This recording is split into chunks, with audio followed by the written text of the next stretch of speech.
Bienvenue à tous dans ce nouveau numéro de votre magazine Horizon Développement. Merci déjà à toutes ces personnes-là qui nous écrivent, aux personnes qui nous envoient des thèmes. Pour parler de ce nouveau numéro, nous recevons pour vous, pour la toute première fois dans cette émission, le directeur de communication de la Croix-Rouge RDC, Kali Maluku, à qui nous disons bonjour et bienvenue. Bonjour Madame la journaliste, je suis content de prendre part pour la première fois à cette émission et donc je suis là pour répondre à vos questions. Avec notre invité, le débat va tourner autour de la Covid-19, l'apport de la Croix-Rouge RDC aux côtés du gouvernement de la République démocratique du Congo dans la lutte de cette pandémie qui est là mais qui a fait beaucoup de dégâts, c'est-à-dire que nous avons perdu des Congolais. Comme à travers le monde, il y a plusieurs personnes qui sont parties à cause de cette maladie. Nous allons parler avec notre invité autour de l'apport de son mouvement qui est la Croix-Rouge de la RDC, pour lutter contre cette pandémie dans notre pays, la République démocratique du Congo. Déjà, comment ça se passe à la Croix-Rouge? Oui, ça se passe bien. La Croix-Rouge de la République démocratique du Congo, comme vous le savez, c'est l'une des composantes du mouvement international de la Croix-Rouge et du Croissant-Rouge qui travaille aux côtés du gouvernement de la République démocratique du Congo en tant qu'auxiliaire des pouvoirs publics. Et donc, dans ce cadre, nous accompagnons les efforts du gouvernement de la République pour la lutte contre la pandémie de Covid-19. À côté de ça, nous contribuons aussi d'une manière ou d'une autre dans les activités de résilience communautaire avec un certain nombre de projets qui sont mis en œuvre par notre organisation. Et donc, pour peut-être rappeler à ceux qui nous connaissent, la Croix-Rouge, c'est le premier mouvement humanitaire qui a vu le jour grâce à l'initiative d'un sujet suisse qui s'appelle Henri Dina. Et donc c'est un mouvement qui travaille pour donner une réponse humanitaire par rapport au contexte que nous connaissons dans nos pays ou ailleurs. Et donc la République démocratique du Congo a sa Croix-Rouge, la Croix de la RDC, qui est sous la tutelle du ministère de la Santé et qui accompagne le gouvernement par rapport à la gestion des questions humanitaires. Et que dites-vous à toutes ces personnes qui pensent que la Croix-Rouge, c'est une entreprise, parce que plusieurs personnes se demandent comment on peut retrouver la Croix-Rouge à travers le monde. Dans plus de 100 pays du monde, il y a la Croix-Rouge, donc ce n'est pas une entreprise. Non, la Croix-Rouge n'est pas une entreprise. Je l'ai dit tantôt, c'est un mouvement international. Et dans ce mouvement, il y a trois grandes composantes. Il y a d'abord le CICR, qui est le comité international de la Croix-Rouge, qui a un mandat spécifique. Et donc, c'est le CICR qui répond, qui donne la réponse du mouvement dans le contexte de conflits armés. Et nous avons à côté du CICR la Fédération internationale des sociétés de la Croix-Rouge et du Croissant-Rouge, qui est en fait une plateforme qui regroupe à son sein les sociétés nationales de la Croix-Rouge et du Croissant-Rouge. Mais la spécificité du mandat de la fédération, c'est que la fédération prend les leads pour les questions de gestion des catastrophes naturelles. Tout ce qu'il y a comme épidémie, tout ce qu'il y a comme éruption volcanique, tout ce qu'il y a comme pandémie sont prises en charge par la fédération. Mais à côté de ces deux composantes, il y a la Croix-Rouge nationale. Donc chaque pays a sa Croix-Rouge. Et en République démocratique du Congo, nous parlons de la Croix-Rouge de la RDC. Et le mandat de cette Croix-Rouge nationale, c'est justement d'accompagner les gouvernements de chaque pays pour des questions humanitaires. Donc nous ne sommes pas une entreprise, nous sommes vraiment une organisation humanitaire. Nous sommes auxiliaires des pouvoirs publics, mais en même temps, nous avons un certain nombre de principes qui font que notre activité ou notre action répond à ces principes. Nous avons 7 principes fondamentaux qui régulent l'action de la Croix-Rouge dans chaque pays. Et donc, ce qui fait que parfois les gens pensent que nous ne sommes pas du gouvernement, ils pensent que nous sommes contre le gouvernement, ils pensent que nous sommes en dehors de ce qui existe. Non, nous sommes là, mais nous respectons ces principes qui sont l'humanité, l'impartialité, l'indépendance, la neutralité, l'universalité et l'unité. Donc, ce qui fait que dans nos actions, nous faisons un effort de circonscrire tout dans le cadre de ces principes. C'est ce qui fait pour que les gens se disent que nous ne sommes pas nous sommes une entreprise. Non, nous ne sommes pas une entreprise. Nous mettons en œuvre des projets humanitaires pour accompagner le bien-être de la population congolaise. Mais cela, vous le faites en complicité avec l'État, non? Oui, mais ce que j'ai dit, nous sommes auxiliaires de pouvoir. Parce que quand vous êtes en train de dire auxiliaire, donc il faut utiliser des termes un peu simples pour permettre à notre population de bien capter le message. Ah, ok. Donc nous accompagnons les efforts du gouvernement. Donc ce qui fait que tout ce que nous faisons doit répondre à la politique sanitaire ou à la politique humanitaire du gouvernement. Et donc nous sommes l'un des piliers qui accompagnent le gouvernement de la République. Vous l'aviez dit tantôt, chaque pays, une Croix-Rouge, mais sûrement les téléspectateurs qui sont en train de nous suivre maintenant se posent la question, mais comment expliquer qu'on a la Croix-Rouge suédoise ici au RDC, on a d'autres Croix-Rouges, et comment ça s'y passe? Est-ce qu'ils travaillent de commun accord avec vous, ou ici juste, ils viennent en appui aux actions de la Croix-Rouge RDC? Exact. Donc, parmi les principes, je parlais d'un principe qu'on appelle l'unité. Et donc, ce principe voudrait dire que dans chaque pays, on ne peut pas avoir deux Croix-Rouges. Ce qui veut dire, quand vous êtes une Croix-Rouge sœur, vous venez dans ce pays-là, vous venez accompagner la Croix-Rouge que vous retrouvez localement là-bas. Ce qui fait que au niveau de la RDC, nous avons la Croix-Rouge suédoise qui nous accompagne dans un projet qu'on appelle réduction des risques des catastrophes en milieu urbain qui est mis en œuvre ici au niveau des Limités, donc communément dans la commune des Limités, mais précisément dans le quartier Kingabois. À côté de ça, nous avons la Croix-Rouge de Belgique qui met en œuvre un projet dans deux provinces, au Congo central et dans le Congo. Ce sont des projets qui facilite, si vous voulez, la résilience des communautés pour des questions humanitaires, entre autres la prévention routière. Et nous avons à côté aussi la Croix-Rouge française qui, elle, a des activités dans le Congo dans le cadre de la sécurité alimentaire. Et donc, toutes ces Croix-Rouges, quand ils viennent dans ce pays, comme ils n'ont pas l'état de siège dans ce pays, ils viennent pour nous accompagner, et comme nous accompagnons le gouvernement d'une manière ou d'une autre, ils viennent accompagner les efforts du gouvernement dans la prise en charge des questions humanitaires en faveur de la population. Est-ce qu'on retrouve aussi la Croix-Rouge de la RDC dans d'autres pays, comme les autres ont fait aussi le déplacement vers la RDC? Bon, l'idéal aurait été que nous puissions aussi aller dans ce pays-là, et comme les autres viennent d'ici. Je dois préciser que ces Croix-Rouges qui viennent, ils reçoivent les subventions de leur pays. Et donc, le jour où la Croix-Rouge de la RDC recevra des subventions par le gouvernement de la République qui permet d'aller ailleurs, nous serons prêts à aller apporter aussi notre expertise dans ce que nous faisons. Et qu'est-ce qui empêche au gouvernement de la RDC de subventionner la Croix-Rouge RDC? Bon, je ne dis pas que le gouvernement ne donne rien à la Croix-Rouge. Il donne quelque chose, mais ce n'est pas suffisant. Ça ne vous permet pas de faire le déplacement, c'est ça? Voilà, donc je pense qu'il y a des efforts que le gouvernement fournit pour donner des minimums à la Croix-Rouge. Par exemple, il y a des agents sous statut qui sont ici, donc qui sont en détachement. C'est des gens qui sont pris en charge par le gouvernement. Le gouvernement nous donne de l'eau, nous donne l'électricité gratuitement. Mais les plaidoyers que nous continuons à faire, c'est de demander au gouvernement de donner plus de moyens à la Croix-Rouge. D'abord pour essayer de travailler au Congo, où il y a beaucoup de besoins humanitaires. La Croix-Rouge est parfois butée aux difficultés, ne peut pas aller partout. Mais en même temps, si le gouvernement pense qu'il peut donner les moyens nécessaires, c'est là où je dis c'est possible que nous y allons comme les autres le font également. L'actualité l'oblige, c'est d'ailleurs le pourquoi de cette émission, la Covid-19.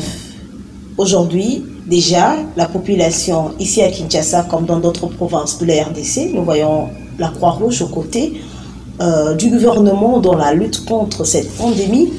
Est-ce que vous pouvez d'abord nous dire ce que fait réellement la Croix-Rouge? Parce que déjà, avant de répondre à cette question, il y a une confusion au sein de la population qui pense que la Croix-Rouge, vous avez essayé d'en parler au début de cette émission, mais plusieurs pensent que la mission de la Croix-Rouge, c'est juste enterrer les morts. Bon, c'est vraiment une façon abusive de circonscrire tout ce que fait la Croix-Rouge aux enterrements. C'est pas le rôle de la Croix-Rouge. Et donc c'est le rôle des services étatiques, services d'hygiène. Mais la Croix-Rouge dans sa mission, elle a une mission, je dirais, cruciale. C'est celle d'alléger les souffrances des populations. Et c'est dans ce cadre que la Croix-Rouge s'est dit, s'il y a des cadavres qui jonchent les rues et s'il y a des cadavres qui peuvent, après la décomposition, peuvent entamer la santé de la population. Donc c'est dans ce cadre que la Croix-Rouge improvise parfois les services qui concernent à mettre la population à l'abri en enterrant ces morts-là. Mais ce n'est pas vraiment la mission spécifique à la Croix-Rouge.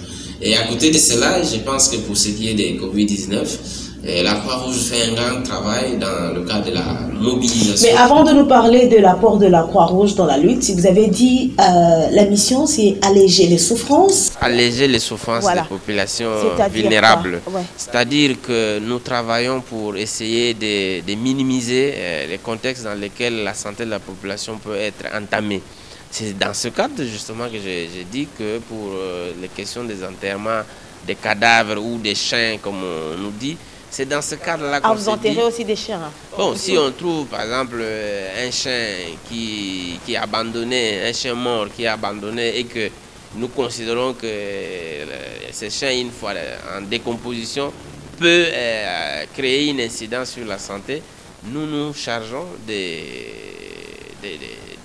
d'enterrer.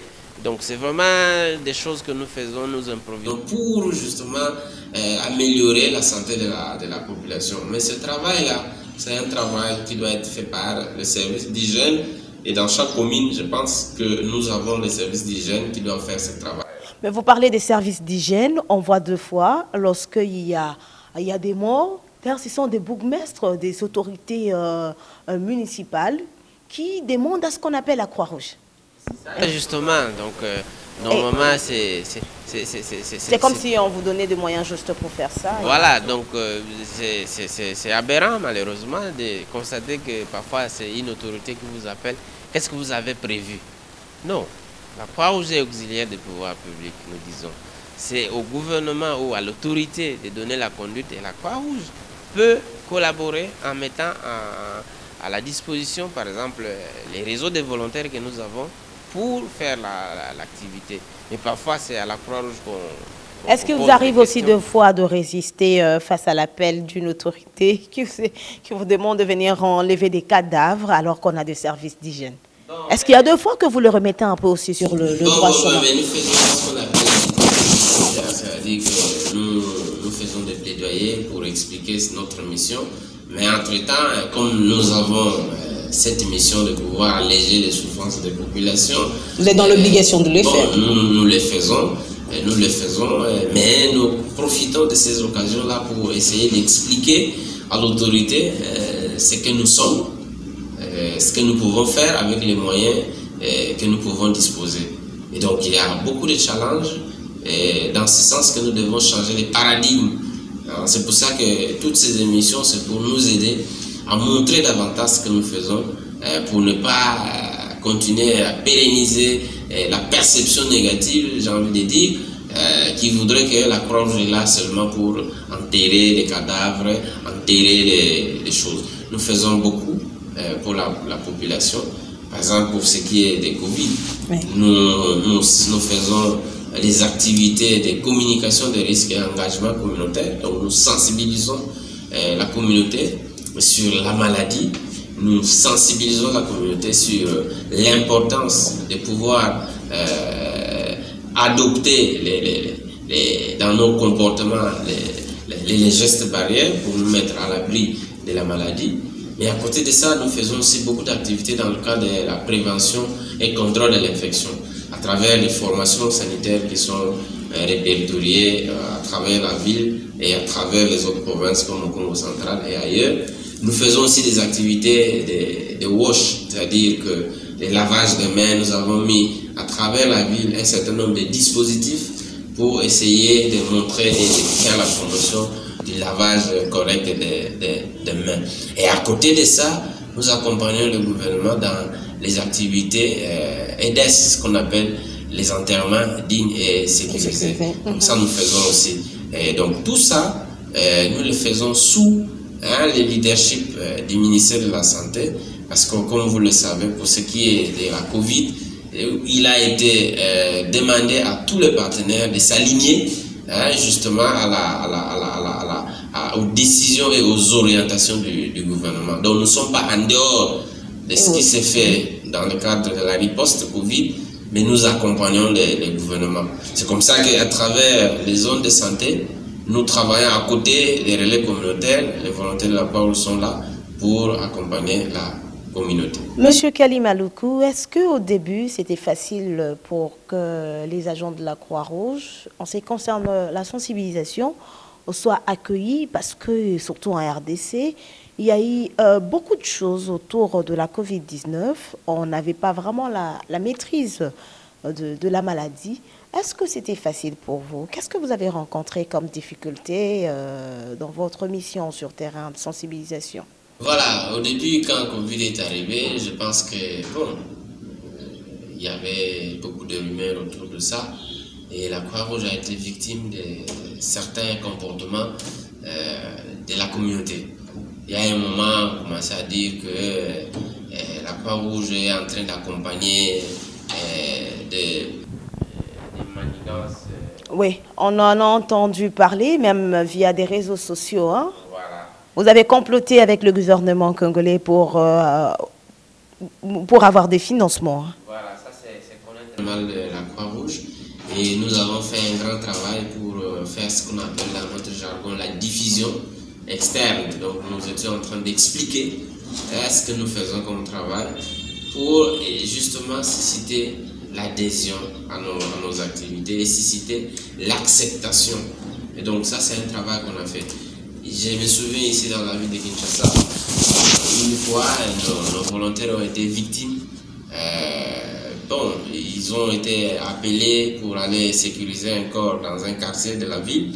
Et arrivés là-bas, ils étaient la cible, si vous voulez, des gens du quartier qui disaient, voilà, ce sont ces gens ici. Les gens du quartier qui étaient en colère, voilà, contre les rumeurs qui circulaient. Voilà, des rumeurs qui circulaient et nous avons été une cible de ces gens-là. Et je pense que nous faisons un grand travail. C'est comme ça que nous avons décidé, avant de déployer nos volontaires, nous devons faire la diffusion, faire connaître ce que nous sommes, expliquer la mission de la Croix-Rouge, expliquer comment la Croix-Rouge fonctionne.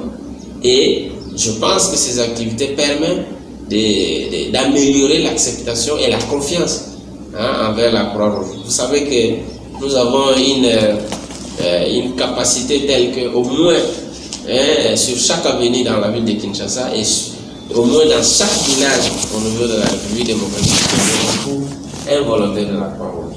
Donc c'est un travail qui nous permet justement de dire que nous sommes dans la communauté, nous travaillons pour la communauté et avec la communauté.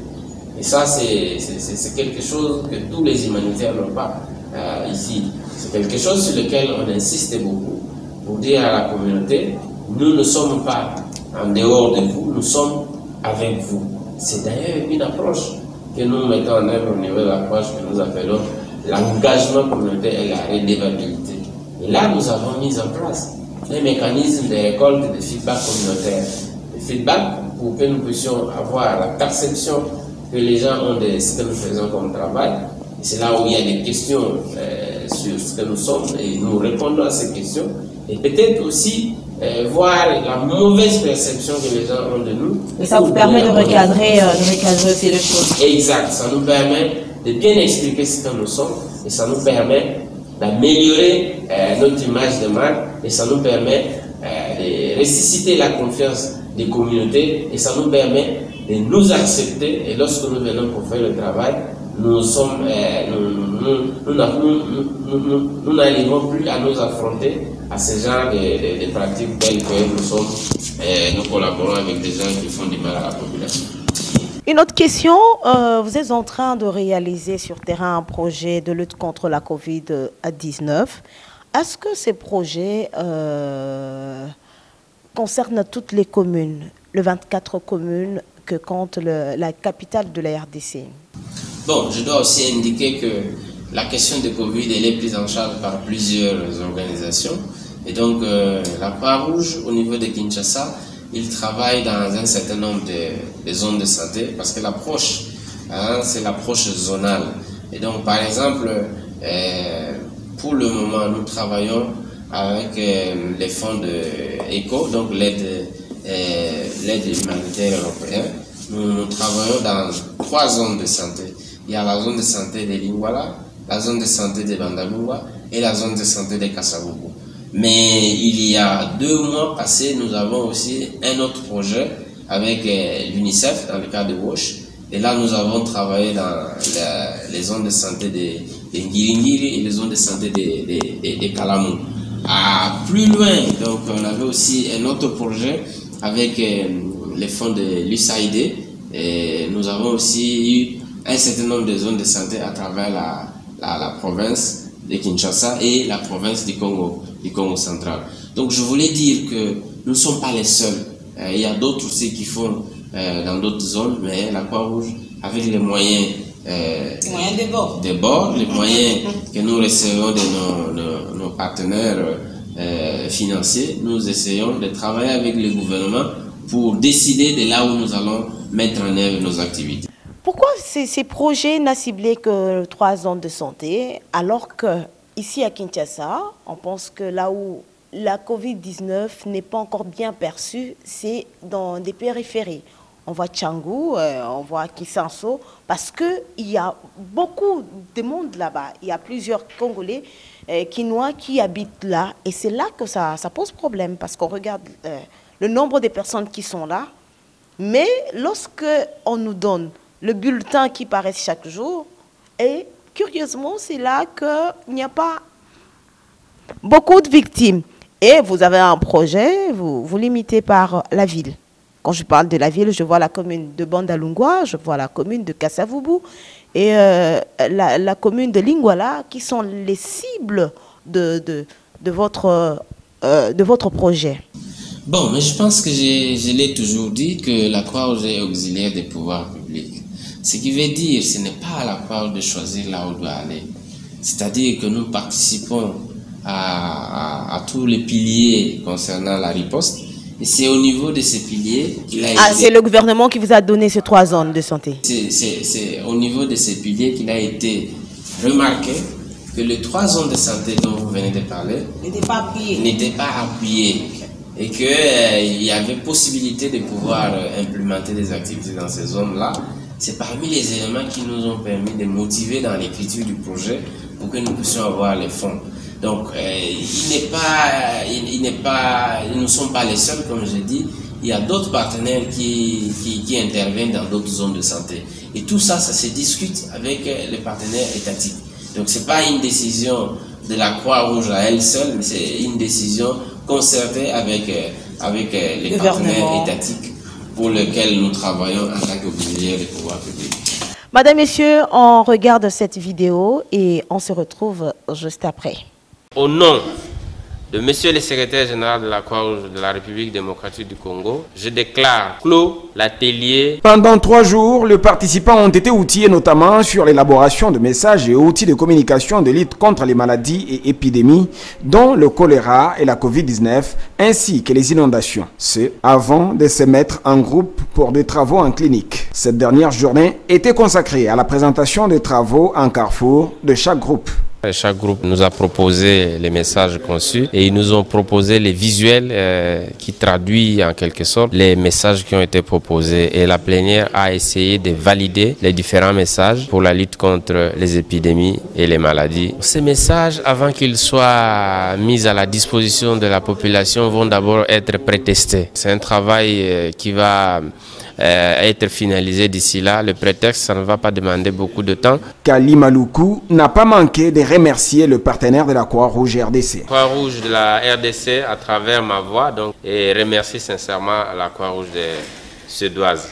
J'en profite aussi pour remercier tous nos partenaires extérieurs qui sont avec nous ici. Je remercie aussi mes collègues de la Croix-Rouge de la RDC. À l'occasion, le représentant de la Croix-Rouge suédoise a trouvé des mots justes pour s'exprimer. Par ma voix, la Croix-Rouge suédoise tient à remercier la Croix-Rouge de la RDC pour cet excellent atelier sur l'élaboration des messages clés par rapport aux activités de sensibilisation sur les risques d'inondation, mais aussi tous les types de maladies d'origine hydrique, Covid-19. Donc nous tenons vraiment à remercier le dynamisme et surtout aussi la franche collaboration et aussi le professionnalisme de tous les participants. Les participants ont jusqu'au mercredi prochain pour déposer les messages et outils de communication de lutte contre les maladies et épidémies corrigées tels que recommandés par l'Assemblée. Notons que cet atelier de 3 jours a lieu grâce à la Croix-Rouge RDC en partenariat avec la Croix-Rouge suédoise dans le cadre de leur projet de réduction des risques de catastrophes en milieu urbain. Voilà, Monsieur Kali Maluko, nous venons de suivre cette vidéo. C'était le week-end. Vous étiez en formation de 3 jours avec quelques membres des ministères de la Santé, ministère de Communication, les membres de la société civile. On a vu le membre de la Croix-Rouge RDC et des infographes. Pourquoi avez-vous voulu maintenant, à l'heure actuelle, revisiter les messages? Parce que c'est de ça qu'il s'agit. C'était ça même le but de cette formation. Est-ce que vous pouvez nous expliquer? Merci beaucoup. Effectivement, nous avons tenu 3 jours d'atelier pour la conception de messages et des supports de communication pour maximiser les chances de la lutte contre les épidémies et les maladies. Dont la Covid-19. Dont la Covid-19. Donc, ce n'est pas seulement spécifique à la Covid-19, mais nous avons pris en charge un certain nombre de maladies. Et les inondations également. Nous avons parlé des choléra, nous avons parlé des Covid-19, nous avons parlé des inondations également, et puis d'autres maladies d'origine hydrique, donc les maladies diarrhéiques et tout ça. Pourquoi nous devons faire ça? C'est important parce que nous considérons que les inondations et toutes ces maladies, ils ont une incidence sur la santé de la population. Or, nous, Croix-Rouge, nous sommes là pour essayer d'alléger les souffrances des populations. Et nous savons que la communication joue un grand rôle dans le changement, dans le processus de changement des comportements. C'est pour ça que nous avons considéré qu'il était opportun de pouvoir réviser les outils qui existent et pouvoir le mettre à jour pour essayer d'une manière ou d'une autre de renforcer davantage les efforts pour lutter contre ces épidémies. Et donc nous avons réuni lors de cet atelier des experts du ministère de la Santé, parce que ce sont des questions de santé, des experts du ministère des Communications et Médias, parce qu'on doit aussi voir quelles sont les normes qui sont établies par rapport à l'élaboration de ces outils. À côté de ça, nous, Croix-Rouge, nous avons aussi invité ceux d'entre nous qui travaillent sur le terrain, qui connaissent les réalités des terrains. Et enfin, nous avons invité des infographes pour essayer de nous produire des visuels qui vont traduire d'une manière ou d'une autre les messages qui ont été conçus. Le travail n'est pas encore fini. Ce travail que nous avons fait, nous allons aller auprès de la population parce que nous travaillons pour la population, pour avoir son opinion sur ce que nous avons fait comme conception. Et lorsque la population va nous donner son point de vue, nous allons voir s'il y a nécessité de corriger afin que nous puissions rendre ces outils disponibles et rendre ces outils à la portée de tous. Nous sommes arrivés à la fin de ce numéro qui a eu le plaisir de vous recevoir, mais c'est une question sûrement que la population est en train de se poser. Aujourd'hui, nous avons des pharmacies avec, je sais pas, logo ou avec les insignes de la Croix-Rouge, notamment la Croix. Est-ce que parce que vous êtes dans l'humanitaire et que vous donnez l'autorisation à tout le monde d'utiliser les insignes de la Croix-Rouge? Non, non. Les insignes de la Croix-Rouge ne doivent pas être utilisés. C'est l'humanitaire, non? Oui, ça c'est ce qu'on appelle l'habit d'emblème. Et donc, effectivement, nous constatons un certain nombre d'habits d'emblème dans la ville et aussi à travers les provinces. Et donc, dans le cadre de ce travail, nous avons déjà entrepris un certain nombre de démarches pour essayer d'arriver à protéger votre emblème. À protéger cet emblème. Et la protection de l'emblème doit être faite par une loi. Et donc, et vous êtes à quel niveau avec la loi? Voilà, donc les démarches sont en cours au niveau des instances habilitées à pouvoir doter la Croix-Rouge d'une loi. Parlez de la Chambre basse du Parlement. Exact. Donc les démarches sont en cours pour que Mais qu'est-ce qui bloque? Quand est-ce que vous avez déposé cette loi?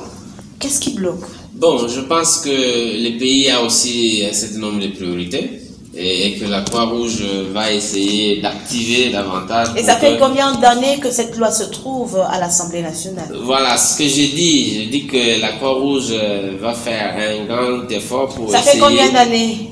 La Croix-Rouge va faire un grand effort pour essayer de voir dans la mesure possible comment motiver auprès du Parlement que cette loi-là, elle est aussi prioritaire pour bien accompagner le travail que nous faisons sur... Aujourd'hui, on a un nouveau bureau, un bureau définitif chapeauté par Mbosso. Est-ce que vous avez déjà commencé des démarches auprès de l'actuel président de l'Assemblée nationale? Voilà, donc comme je l'ai dit tantôt, la Croix-Rouge est très engagée dans ce sens. Et je pense que nous comptons beaucoup sur ce bureau qui est installé. Et nous pensons que enfin la loi sera votée et que la Croix-Rouge sera protégée, l'emblème sera protégée. C'est la fin de ce numéro. Est-ce que vous avez un dernier mot? Oui, le dernier mot, c'est d'abord vous remercier pour avoir pensé à la Croix-Rouge, pour nous donner l'occasion d'expliquer à la communauté ce que nous faisons. Mais en même temps, j'en profite aussi pour saluer le leadership de la Croix-Rouge en la personne du président national. J'ai cité M. Grégoire Mateso-Mboutawai, qui ne ménage pas d'efforts pour donner à la Croix-Rouge l'image qu'il faut pour que la communauté sache que nous sommes toujours à côté d'elle. À côté de ça, je salue aussi le dynamisme du secrétaire général, donc Dr Jacques Achichi, qui est notre chef direct et qui nous donne des instructions claires pour que nous puissions travailler pour l'intérêt de la population. Donc je félicite tous les volontaires de la Croix-Rouge à travers la République qui ne se lassent pas de travailler pour l'intérêt de la population. Et donc, vous de la presse, nous avons vraiment le plaisir de reconnaître que vous faites beaucoup pour essayer de nous accompagner dans ce que nous faisons. Merci. Voilà, Madame, Messieurs, merci de votre attention. Vos suggestions, vos commentaires sont toujours les bienvenus. On se retrouve à la prochaine pour un nouveau numéro. Et merci surtout à toute l'équipe technique chapeautée par Dio Manana. Sans oublier le directeur général de Congo Web Télévision, le patron Chabani Lissassi. Et merci à vous tous. Au revoir.